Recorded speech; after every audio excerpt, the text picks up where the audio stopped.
There is a specific psychological shock that hits a cruise ship at 6 in the morning on the final day. For a week, passengers have lived in a floating utopia without chores, cooking, or consequences. Suddenly, maritime logistics demand they return to reality. The brain simply rejects it. These documented incidents show what happens when the vacation illusion violently shatters.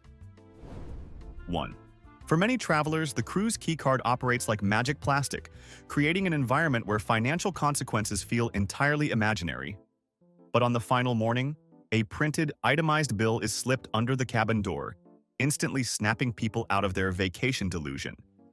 This sudden return to reality often triggers a fierce, deeply irrational defensiveness over incredibly minor charges. Greg, a 55-year-old contractor from Texas, woke up at 5 in the morning on his final day aboard a major American cruise line and discovered an unexpected $85 charge on his final folio. The item was listed simply as missing premium waffle knit bathrobe. Greg was a man of principle, and his principle was that he had never stolen a bathrobe in his life. He immediately woke up his wife, Susan, instructed her to finish packing, and marched down to deck 5. The guest services line was already winding around the grand staircase, filled with hundreds of equally stressed passengers disputing minibar charges. Greg stood in line for a grueling hour, clutching the piece of paper like it was a forged legal document. When he finally reached the desk, he loudly declared to a deeply exhausted clerk named Martin that cabin 9224 was an honest household. Martin quietly typed on his keyboard, explaining that the room steward had done a preliminary check the night before and noticed the thick luxury robe was absent from the closet. Greg's face turned a deep shade of crimson. Instead of simply asking them to check the room again, he decided to turn the atrium into a courtroom. He loudly insisted that Martin bring his luggage down from the terminal so he could prove his innocence. When Martin gently explained that port security absolutely would not bring checked luggage back onto the vessel, Greg took matters into his own hands. He pulled out his phone, called Susan, and demanded she bring their remaining 2 heavy carry-on duffel bags down to the lobby. 10 minutes later, Susan arrived, looking incredibly nervous. Right there on the patterned carpet, in front of at least 200 queuing passengers, Greg dropped to his knees, unzipped the first duffel bag, and began dramatically tossing items onto the floor to prove his flawless moral character. Out came tangled phone chargers, a pair of slightly damp swim trunks, and a giant wooden souvenir turtle. Finding nothing, he triumphantly moved to Susan's blue floral carry-on. He yanked the zipper open, plunged his hands in, and confidently pulled out a massive, bright white, intricately folded object. The entire lobby went dead silent. Greg slowly looked down at his hands, which were currently holding the exact premium waffle knit bathrobe he had just spent an hour defending his honor over. He slowly turned his head to look at Susan. She offered a tiny, unapologetic shrug, avoided making eye contact with Martin, and muttered that she thought it was complimentary because it matched the slippers. 2. Disembarkation Day officially requires all passengers to vacate their staterooms by 8 in the morning, so the crew can prepare for the thousands of new guests arriving just a few hours later. But Arthur and Helen, a retired couple from Florida, decided this rule was merely a polite suggestion. We all despise waiting in crowded departure lounges, but how far would you genuinely go to avoid a carpeted holding pen? This couple absolutely despised it enough to try an entirely new strategy. Their solution was simple, but remarkably stubborn. At 7:30, they ordered a massive breakfast from room service. When the steward knocked on their door at 8:15 to begin cleaning, Arthur and Helen simply grabbed their plates, stepped out onto their private balcony, and pulled the heavy glass sliding door shut behind them, effectively hiding in plain sight. They figured the steward would clean the room, leave, and they could just sit outside enjoying the ocean breeze until their group was called at 10. This plan possessed a massive, glaring flaw. Room stewards are trained to secure empty cabins to prevent theft before the next guests arrive. The steward entered, quickly vacuumed the carpets, wiped down the surfaces, and noticing the balcony door was shut, engaged the heavy internal deadbolt lock before leaving and securing the main door. Arthur and Helen were now entirely trapped on a 4x8-foot piece of metal suspended over the Miami port. Their luggage was inside, their phones were inside, and the glass was completely soundproof. They sat there in matching Navy tracksuits for nearly 4 hours, drinking lukewarm coffee and watching seagulls. They weren't discovered until 1 in the afternoon, when the brand new passengers assigned to cabin 214 excitedly swiped their keycard, walked into their pristine stateroom, opened the curtains to check the view, and found two incredibly sunburned 70-year-olds furiously waving empty cereal bowls at the glass. 3. Brenda, a 40-something solo traveler from Vancouver, experienced a severe psychological shift on the final morning of her 10-night Mediterranean cruise. For over a week, she had existed in an environment where beautifully prepared food was endlessly available at no additional cost. The prospect of walking off the ship and returning to a reality where a simple breakfast pastry required a financial transaction triggered a panic response rooted heavily in sunk cost thinking. She had paid for this vacation, and by her logic, any food left behind was essentially throwing away her own money. At 6 in the morning, Brenda descended upon the massive buffet on Deck 15 with an oversized canvas beach tote. She didn't just grab an apple or a discreet muffin for the road. She began systematically clearing out the continental breakfast section with the efficiency of a professional looter. She emptied an entire tray of individually wrapped butter pats into the bottom of her bag, followed by 12 hard-boiled eggs, a towering stack of smoked salmon, and roughly 24 assorted croissants. Because she lacked plastic containers, she wrapped a massive pile of bacon in an official cruise line cloth napkin, secured it with a hair tie, and shoved it between two folded pool towels. She then casually walked off the ship, dragging her luggage through the terminal, feeling deeply satisfied with her tactical procurement. Her feeling of triumph lasted exactly until she reached the Customs and Border Patrol checkpoint, where an agriculture-sniffing dog named Buster instantly locked onto her.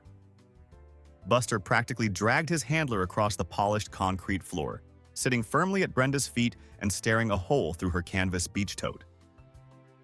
The customs officer pulled Brenda out of line and asked if she had any undeclared food items.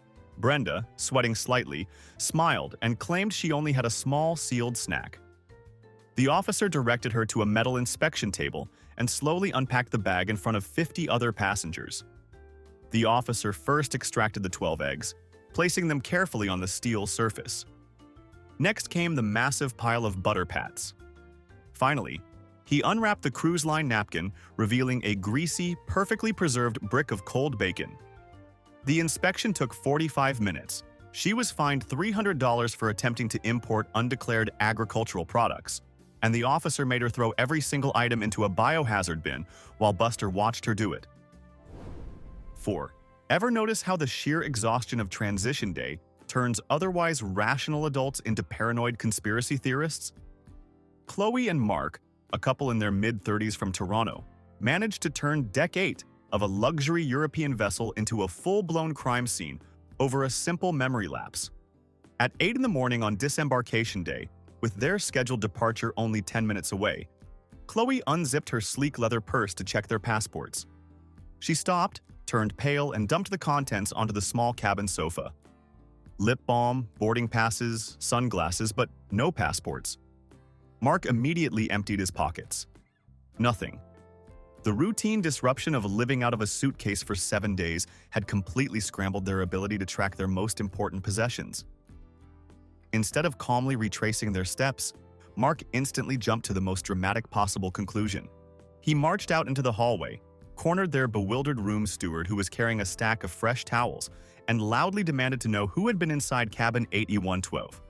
The steward politely explained he hadn't even cleaned their room yet, but Mark wasn't hearing it. He picked up the cabin phone and called guest services, demanding security. Within 10 minutes, 2 security officers in crisp white uniforms arrived at the door. Under their calm but intensely judging supervision, Chloe and Mark proceeded to tear their own room apart.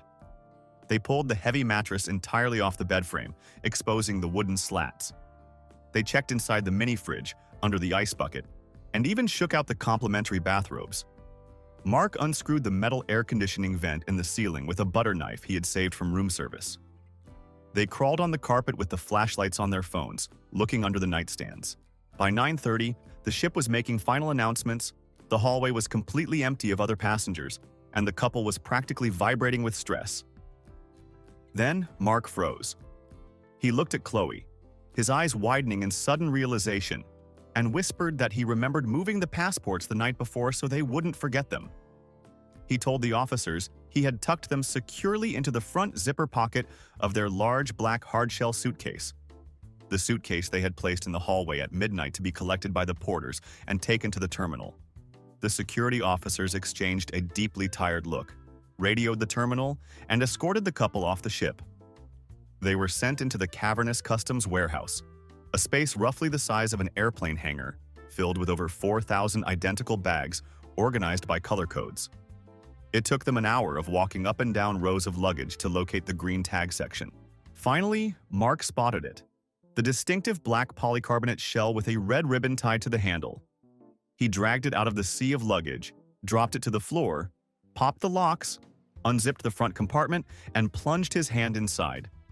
He didn't feel the smooth covers of 2 passports. Instead, his fingers brushed against something soft and oddly shaped. He unzipped the compartment wider to reveal a perfectly folded, enormous pair of orthopedic compression socks.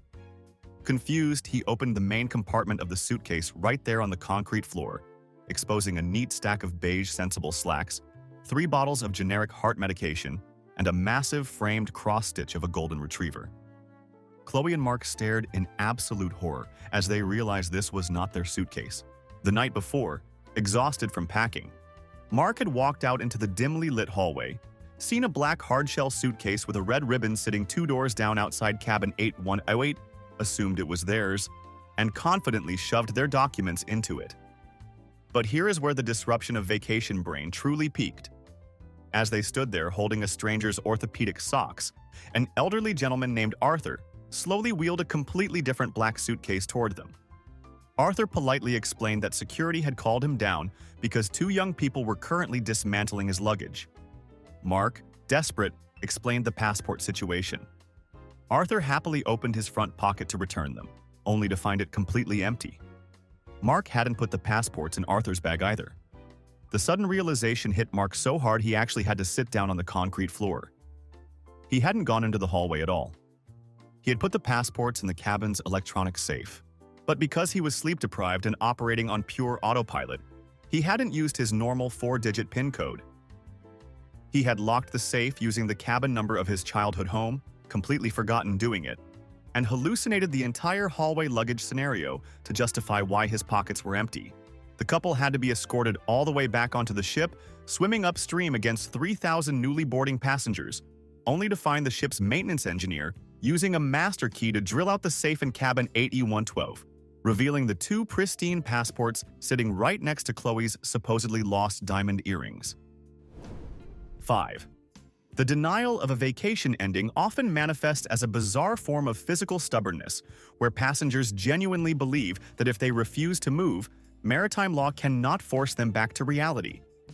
Disembarkation day on a massive Caribbean vessel officially began at 7 in the morning, and by 8:15, the upper pool deck was a depressing wasteland of stacked plastic loungers and damp towels. Everyone had left the area, except for 34-year-old Dave from Chicago.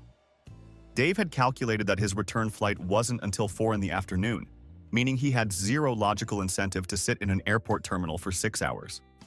Therefore, his cruise was continuing. Wearing floral beach trunks and oversized sunglasses, Dave was submerged up to his chest in the solitary aft hot tub, clutching a plastic cup containing the lukewarm, watery remains of a piña colada. The ship's maintenance crew had already begun their intensive turnaround procedures, power washing the teak decking barely 10 feet away. A bewildered deck supervisor politely approached the tub and informed him that the area was strictly closed for sanitation. Dave calmly took a sip of his melted ice, stared straight out at the industrial cranes of the Miami port, and informed the supervisor that he had not heard his luggage tag group called, making the hot tub a legally protected waiting zone. The supervisor walked over to the maintenance panel, turned off the heated jets, and opened the primary drain valve. Dave refused to break character. He sat absolutely motionless as the bubbling water slowly receded, dropping from his chest down to his waist and finally exposing his pale ankles. He remained seated in the dry, awkwardly deep fiberglass pit for another 20 minutes, stubbornly maintaining his relaxed vacation posture. Finally, the supervisor simply radioed security. 5 minutes later, 3 massive security officers in crisp white uniforms arrived. They didn't drag him out half-naked to the terminal.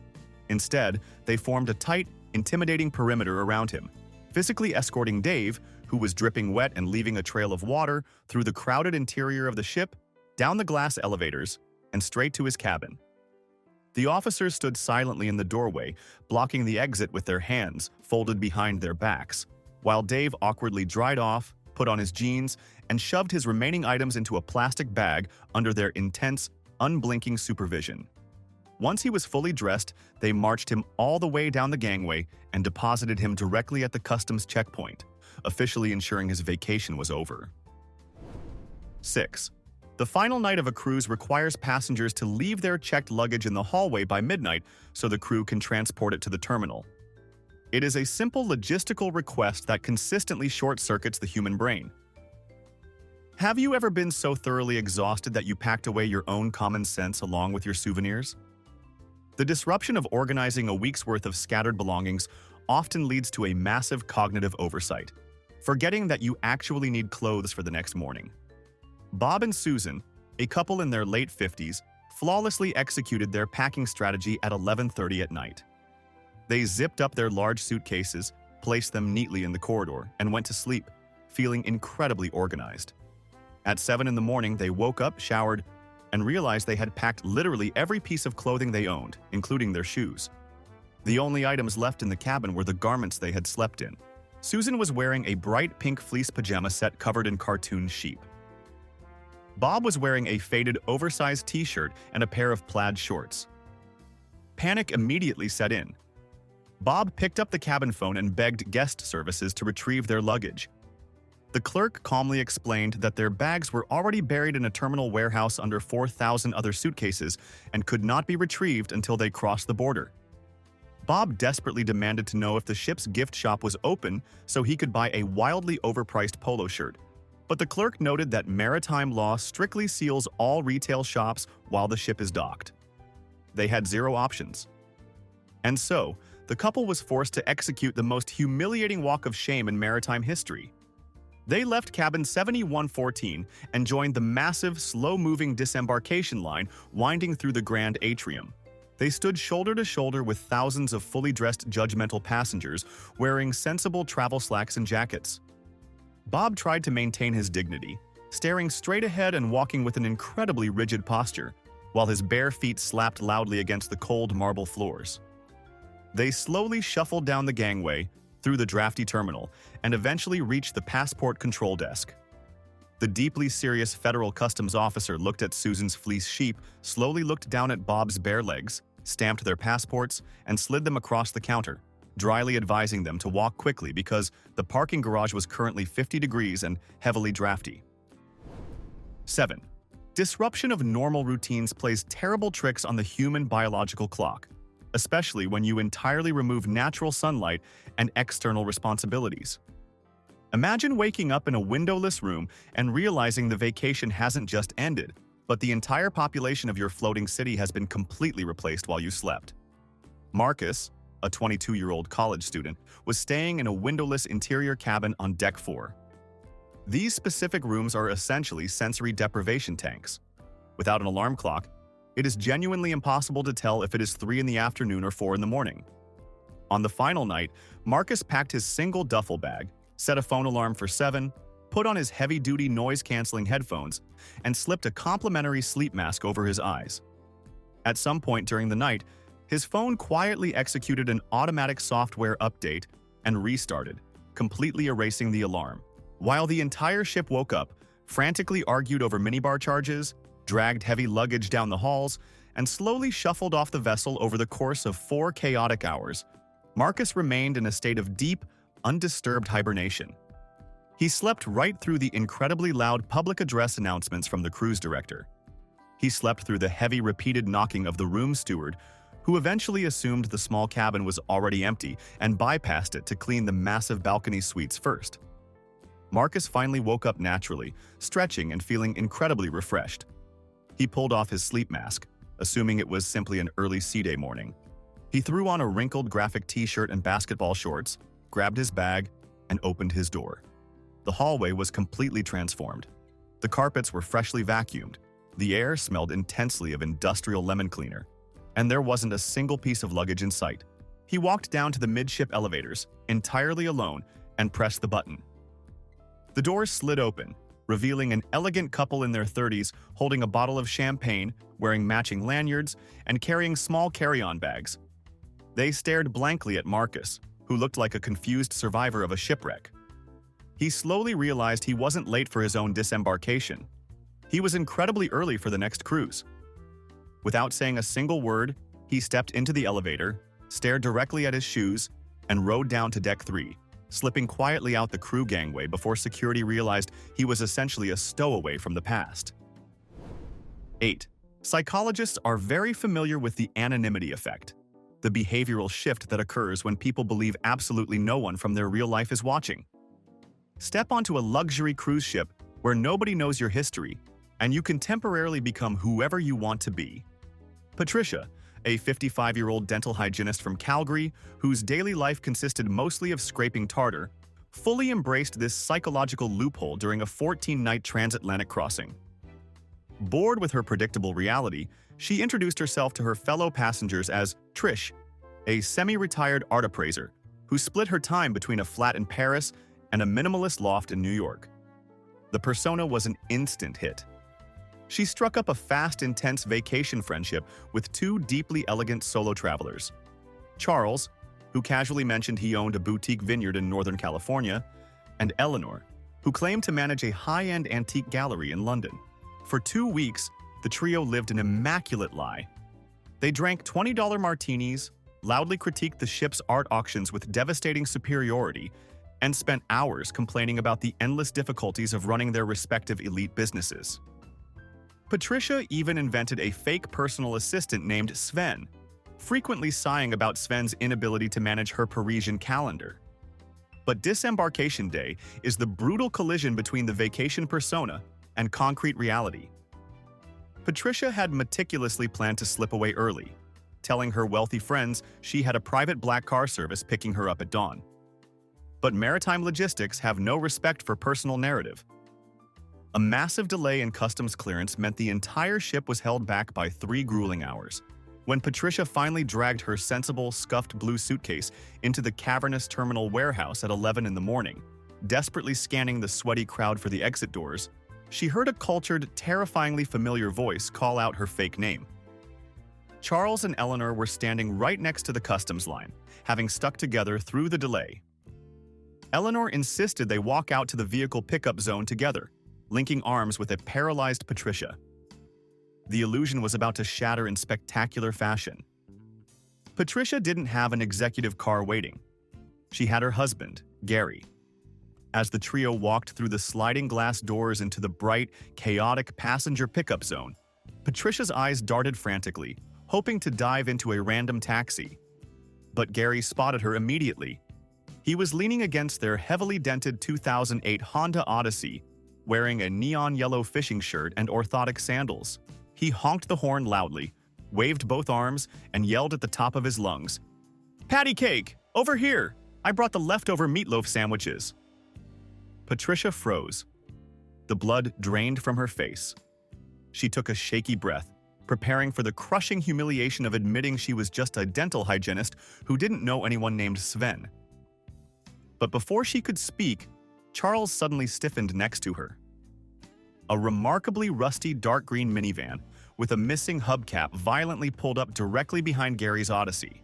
The driver's side window rolled down, revealing a severe-looking woman chomping on a piece of gum. She leaned out and screamed over the traffic, "Chuck, get your bag in the trunk right now. My break is over in 10 minutes and the hardware store needs you back on the floor." Charles, the wealthy vineyard owner, turned a brilliant shade of magenta. He slowly let go of his expensive leather carry-on and muttered softly to Patricia and Eleanor that his name was actually Kevin, and he lived in a duplex in New Jersey. Eleanor completely broke eye contact, suddenly fascinated by the pavement, likely terrified that whoever was picking her up would expose her own fake antique gallery. Without saying goodbye, the wealthy art appraiser from Paris, the elite vineyard owner from California, and the high-end London gallery manager silently dragged their luggage toward their respective completely ordinary realities and never spoke again. 9. The transition from vacation luxury to industrial maritime logistics happens practically overnight, but some passengers simply refuse to acknowledge the shift. Have you ever watched someone completely deny that their VIP status has officially expired? Throughout a 10-day Mediterranean cruise, Margaret and Thomas, a couple in their late 60s, had relished the elegant, slow-paced 2-hour dinners in the main dining room. On disembarkation morning, they strolled into the dining room at 6:30, expecting one last sophisticated culinary experience before their long flight. However, on the final morning, the cruise ship essentially turns into a highly pressurized military cafeteria. The crew, who desperately need to feed 3,000 people and flip the entire ship in 4 hours, abandon all pretenses of fine dining. Margaret sat at her table, blissfully unaware of the intense tension radiating from the staff, and asked the completely exhausted waiter, Julian, for a freshly squeezed grapefruit juice and a customized egg white omelet with a side of steamed asparagus. Julian, who usually wore a pristine tuxedo but was currently sporting a functional polo shirt, and the 1,000-yard stare of a man operating on 3 hours of sleep, did not write this down. He simply nodded, vanished into the kitchen, and returned exactly 90 seconds later. He slid a plate of standard powdered scrambled eggs and a piece of generic toast across the table with the speed of a casino dealer distributing cards, slammed a cup of black coffee down so fast it slightly splashed the saucer, and immediately handed them their final bill folio.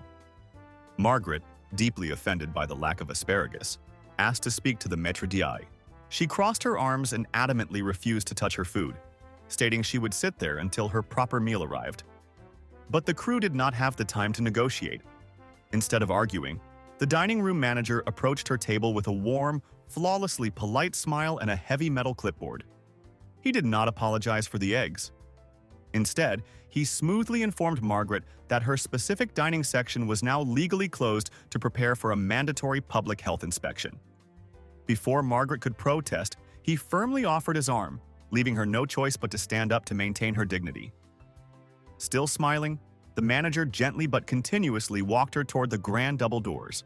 Right as they reached the exit, he thanked her for sailing, handed her a complimentary fun-sized cardboard box of dry raisin bran, and deposited her directly into the chaotic, loud line of thousands of sweating passengers shuffling toward the gangway, leaving her entirely bewildered and completely hungry. 10. For some travelers, the dread of returning to reality is so overwhelming that their brain convinces them they can simply opt out of the system entirely. Todd, a 42-year-old middle manager from New Jersey, looked at the massive line of passengers shuffling toward the gangway and decided he simply wasn't going back to his office. His logic was spectacularly flawed. If he just stayed hidden on the ship, they would eventually sail away, and he could seamlessly blend in with the next group of vacationers. At 8 in the morning, Todd dragged his carry-on suitcase into a public restroom on Deck 7, locked himself inside the large handicap stall, pulled his feet up onto the toilet seat so nobody could see his shoes, and waited for the ship to leave the port. What Todd failed to realize is that public restrooms undergo a massive, deeply invasive deep cleaning process between sailings. At 9:30, a sanitation crew entered the bathroom. They do not knock on individual stall doors during turnaround day. Instead, a worker attached a high-pressure, industrial-grade sanitation hose to the main water valve. Todd sat in total silence, holding his breath, feeling like a brilliant fugitive. A second later, a blast of heavily chlorinated, freezing cold water shot under the massive gap beneath the stall door, completely soaking his sneakers, his jeans, and his canvas suitcase. He let out a loud, high-pitched scream, entirely exposing his position, and was escorted off the ship by a deeply unamused security guard while leaving a trail of soapy water all the way through customs. 11. For many travelers, the final itemized bill slipped under the cabin door at 5 in the morning acts as a brutal psychological trigger, transforming a relaxed vacationer into a fierce, entirely irrational legal defender of their own financial principles.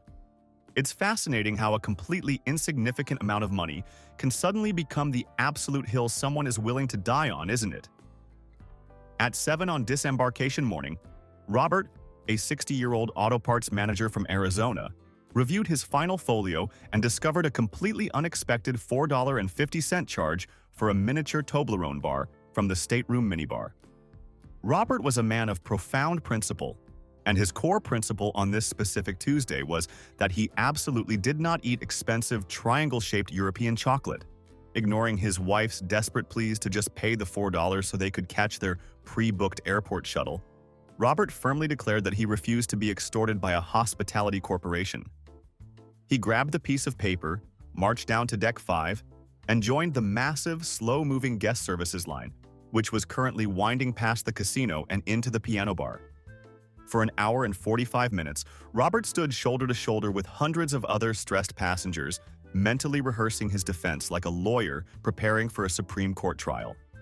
When he finally reached the front desk, he slapped the paper onto the marble counter and confidently informed the deeply exhausted clerk that cabin 9214 was a strictly sugar-free household and demanded a full investigation. The clerk did not argue. He simply typed Robert's cabin number into the computer and pulled up the smart fridge diagnostic data.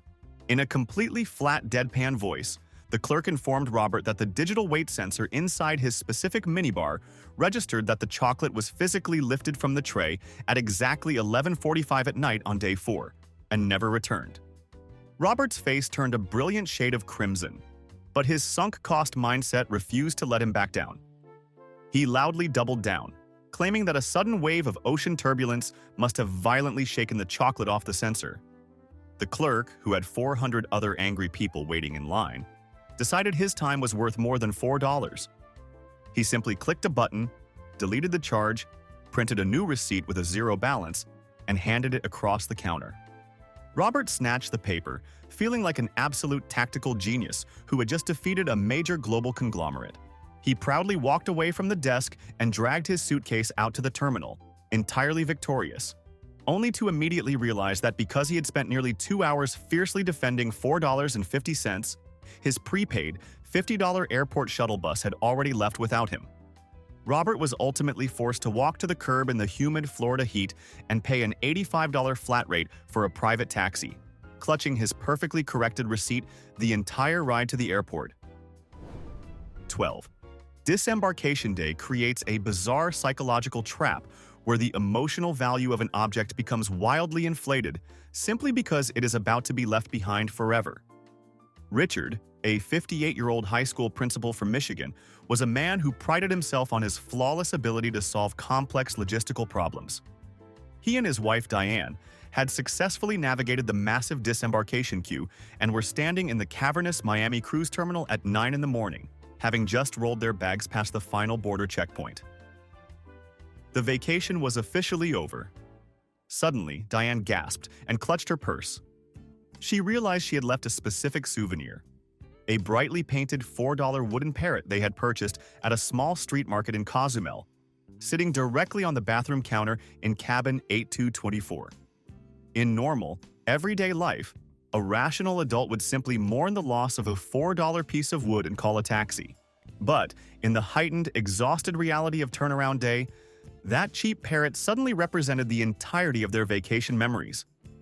Richard's administrative ego instantly took over. He instructed Diane to stand strictly by their luggage, confidently stating he would simply jog back upstairs and grab it. He marched back toward the main terminal doors, only to be immediately blocked by a port agent. The rules of maritime logistics are incredibly strict. Once a passenger crosses the final exit threshold, you cannot simply walk back onto a ship. Richard refused to accept this reality. He politely but firmly asked to speak to a terminal supervisor. For the next 20 minutes, Richard stood at a metal podium, utilizing his highly measured principal voice to passionately argue about the profound, sentimental value of a mass-produced wooden bird.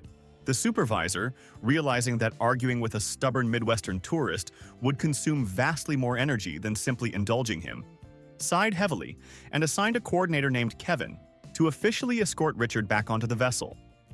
But because Richard had legally exited the facility, port protocols required him to be temporarily classified as an unauthorized visitor. Before stepping foot on the ramp, he was forced to put on a massive, highly reflective neon green safety vest that draped awkwardly down to his knees. This initiated the most deeply embarrassing victory lap imaginable. The ship was entirely empty of passengers and completely dominated by the crew, executing a massive, industrial deep clean. Richard and Kevin walked up the gangway and into a vessel that looked like a construction site. Richard had to carefully tiptoe over incredibly thick, hissing, steam-cleaning hoses in the grand atrium. He squeezed awkwardly past massive metal laundry carts, overflowing with thousands of damp pool towels. He had to politely excuse himself as he shuffled past confused maintenance workers who stared blankly at the middle-aged tourist in the neon vest. When they finally reached Deck 8, cabin 8224 was already being sanitized. The room steward was actively wiping down the mirrors with a spray bottle. Richard breathlessly pointed to the bathroom counter. The steward smiled, reached into his plastic trash cart where discarded items were waiting for the incinerator, and pulled out the wooden parrot. Richard felt a massive, overwhelming wave of triumph.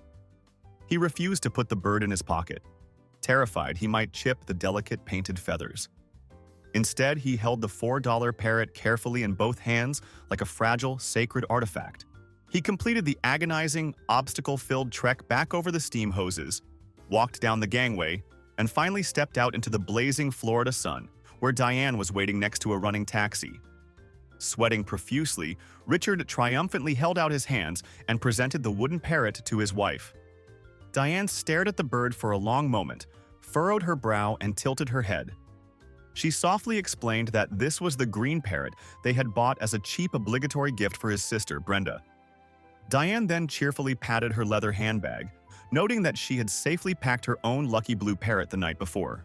Richard stood completely frozen on the humid concrete curb, staring at the piece of wood in his hands, slowly realizing he had just spent an hour fighting strict port bureaucracy, wearing a humiliating neon safety vest, and tiptoeing over industrial cleaning equipment, all to successfully rescue a $4 piece of scrap wood for a sister he didn't even genuinely like.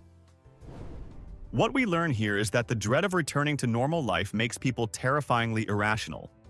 The ship just exposes it. Have you ever witnessed someone's fake rich vacation persona instantly destroyed by their spouse? Or seen someone walk off in pajamas? Drop your stories in the comments. Subscribe to the channel if you prefer behavioral psychology served with dry sarcasm.